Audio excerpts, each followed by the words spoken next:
uma proposta de emenda à Constituição para abrir espaço no orçamento federal e viabilizar programas vistos como necessários para aplacar urgências sociais no país. Uma proposta que é alvo de forte negociação e, antes mesmo da posse, é apresentada como fundamental para o novo governo conseguir governar.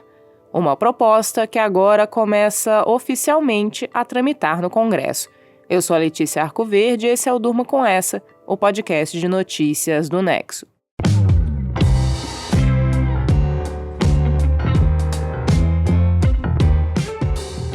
Olá, eu sou a Aline Pellegrini e estou aqui com a Letícia para apresentar esse podcast que vai ao ar todo começo de noite, de segunda a sexta, sempre com notícias instigantes que podem continuar a ecoar por aí.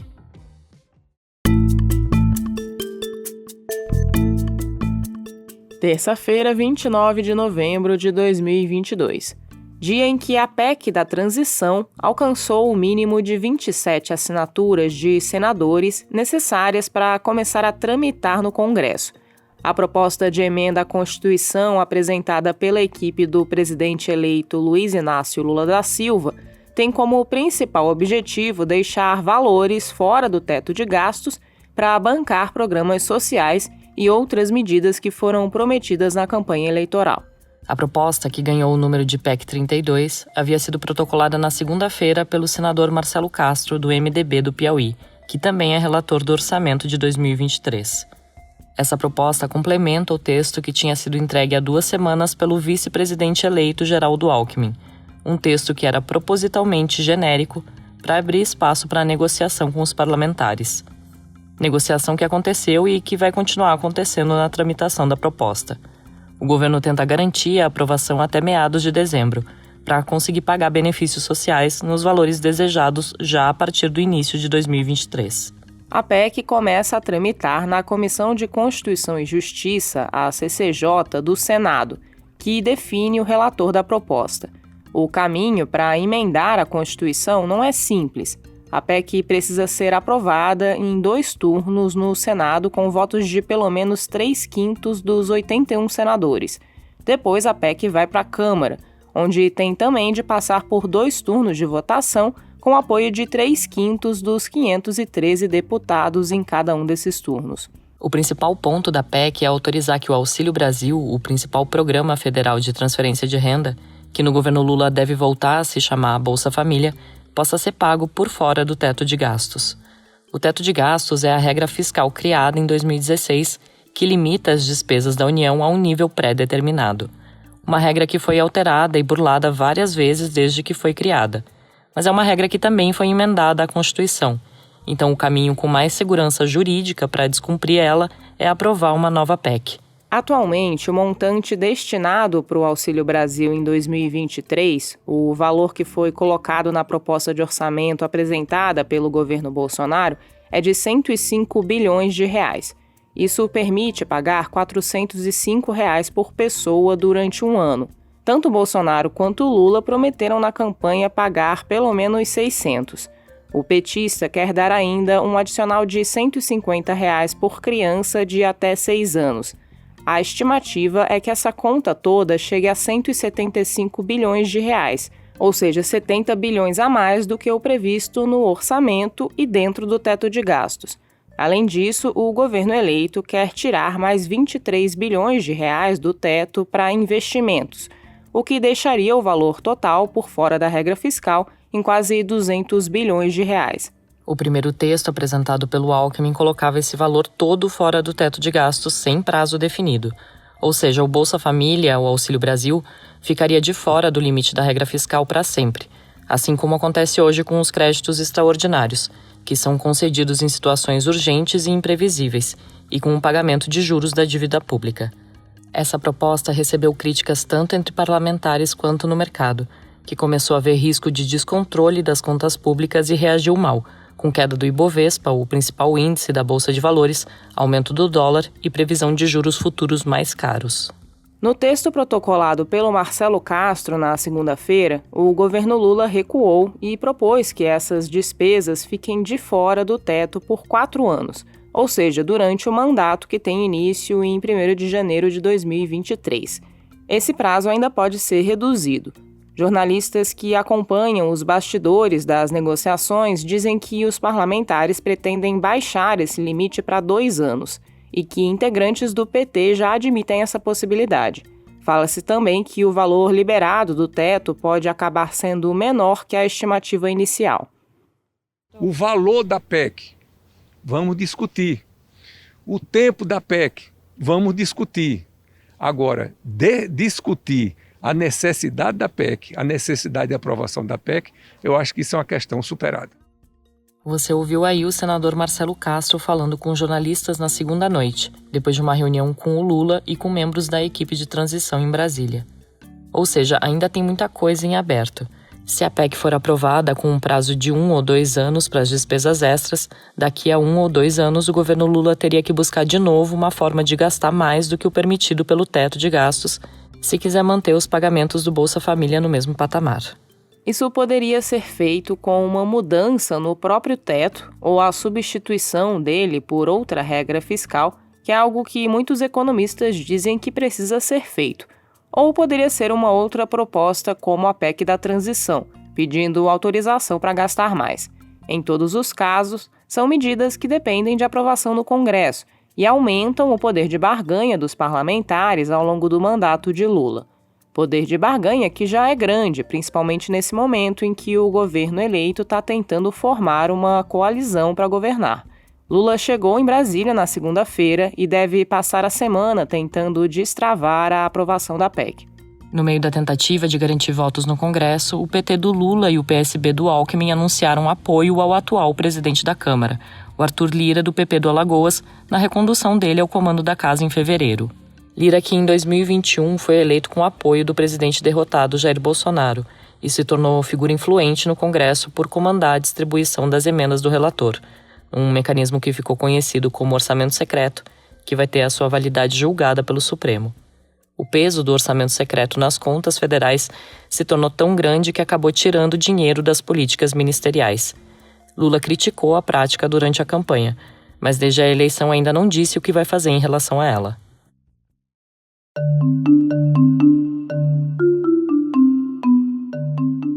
Vamos olhar mais de perto, então, o que a PEC prevê e o que ela permitiria ao futuro governo fazer. Como a gente falou, o valor que ficaria por fora do teto, segundo estimativas da equipe de transição, seria 198 bilhões de reais. Esse valor inclui os 175 bilhões necessários para pagar o Bolsa Família nos moldes prometidos e mais 23 bilhões em investimentos públicos. Esses 23 bilhões são fruto de um cálculo que, se a gente fosse explicar em detalhe, você talvez acabasse dormindo com essa de verdade. Mas, em resumo, ele representa uma parcela do valor do excesso de arrecadação de impostos de anos anteriores. Para 2023, a estimativa é ele ser 23 bilhões. Em outros anos pode ser outro valor. Adicionar 23 bilhões de reais em investimentos públicos ao orçamento seria praticamente dobrar a quantia a ser investida pelo governo federal em 2023. Com isso, segundo os sinais que já foram dados pela equipe de transição, o futuro governo quer ampliar investimentos em rodovias, retomar obras paralisadas e colocar dinheiro no programa de habitação Minha Casa Minha Vida, com foco em famílias de baixa renda. E tem outra coisa. Tirar o valor do Bolsa Família do teto de gastos abre espaço para usar o montante que estava previsto no orçamento para o programa com outras coisas. A gente falou esse valor mais cedo, são 105 bilhões de reais.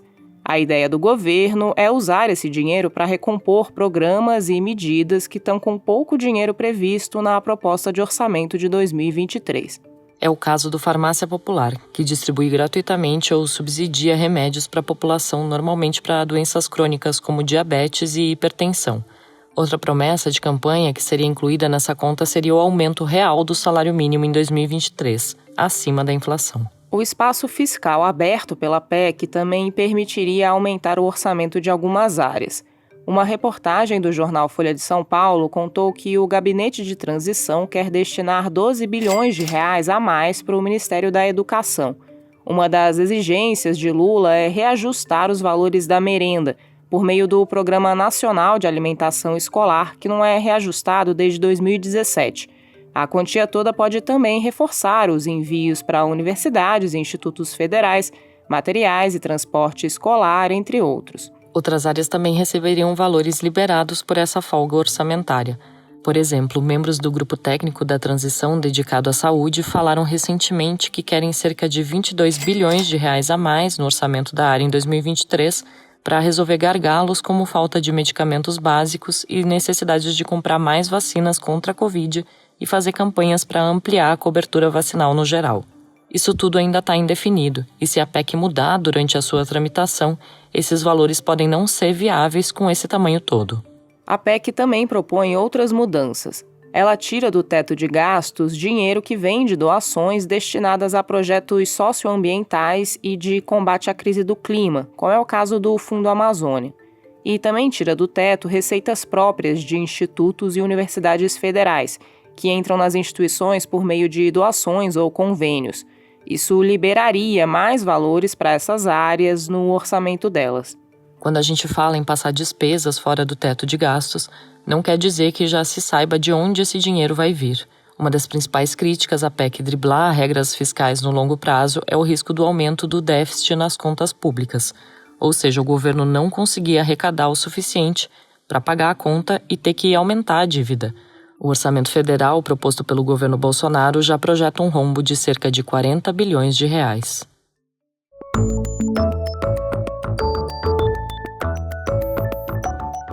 O Fundo Amazônia, que reúne doações de outros países para financiar projetos de conservação da floresta brasileira, está paralisado desde 2019 por causa do aumento do desmatamento no governo Bolsonaro.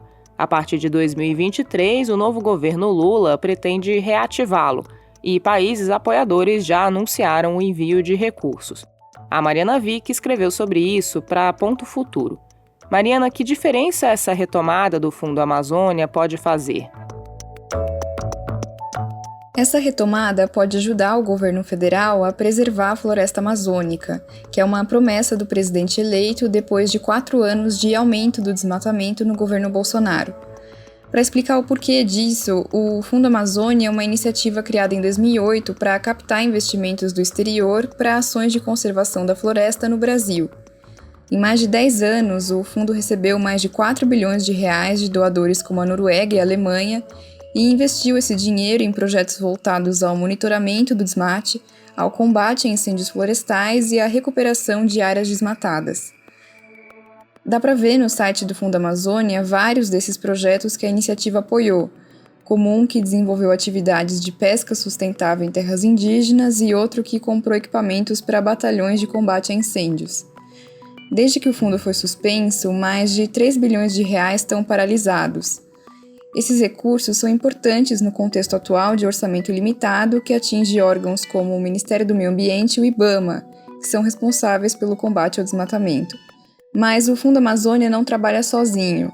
Além de retomar a iniciativa, o governo vai precisar pôr em prática outras políticas públicas para reverter os índices atuais de desmate na Amazônia. A principal delas é o PPCDAM, o Plano de Ação para a Prevenção e Controle do Desmatamento na Amazônia Legal, que deu certo nos anos 2000 com a intensificação da fiscalização do IBAMA, a expansão de áreas protegidas e outras ações. O texto dela você lê no nexojornal.com.br/Ponto Futuro.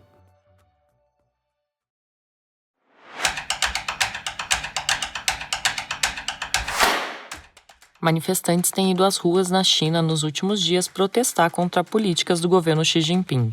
O presidente chinês acabou de ter seu 3º mandato garantido no fim de outubro, algo inédito no país desde Mao Tse-tung. O Marcelo Montanini escreveu sobre o tema. Marcelo, o que move os manifestantes chineses? Os chineses têm ido às ruas de diversas cidades do país contra a política de Covid-0, que consiste em eliminar completamente a presença do vírus da Covid-19 com intensos lockdowns, testagem em massa e monitoramento, imposto pelo governo Xi Jinping desde 2020.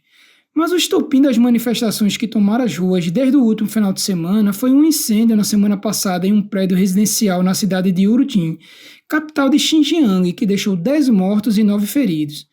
Os manifestantes acreditam que as restrições impostas pelo governo colaboraram para as mortes. Afinal, as pessoas estavam confinadas no apartamento e as barreiras nas ruas dificultaram as chegadas mais rápidas dos bombeiros. O governo local nega. Após o incêndio, estudantes de diversas universidades de Pequim foram para as ruas com um pedaço de papel em branco, que se tornou símbolo de resistência e crítica à censura do país. Os protestos, porém, se ampliaram e hoje ocorrem em diversas outras cidades da China, como em Wuhan e Xangai. O foco principal das manifestações é a crítica à política de Covid-0, mas também há pedidos de renúncia de Xi Jinping. E, Marcelo, qual tem sido a reação do governo chinês? Protestos na China ocorrem de forma localizada e com demandas bem pontuais, como trabalhadores de uma determinada fábrica reivindicando questões trabalhistas ou moradores de um bairro criticando a construção de um edifício. Mas essas manifestações têm uma abrangência nacional e com uma pauta comum. O governo chinês ainda não se manifestou a respeito. Há grande contingente de policiais nas ruas e o governo vem monitorando os atos. Há relatos de que alguns manifestantes foram detidos, mas ainda não é possível identificar as lideranças. E a mídia estatal chinesa tem ignorado as manifestações. Valeu, Marcelo. O texto dele você lê em nexojornal.com.br.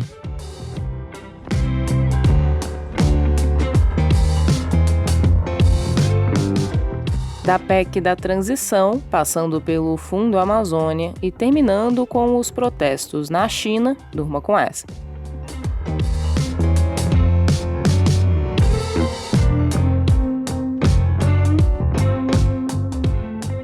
Com roteiro de Letícia Arcoverde, produção de Aline Pellegrini, participações de Marcelo Montanini e Mariana Vick e edição de áudio de Luiz Serafim, termina aqui mais um Durma Com Essa. Amanhã tem mais. Até lá!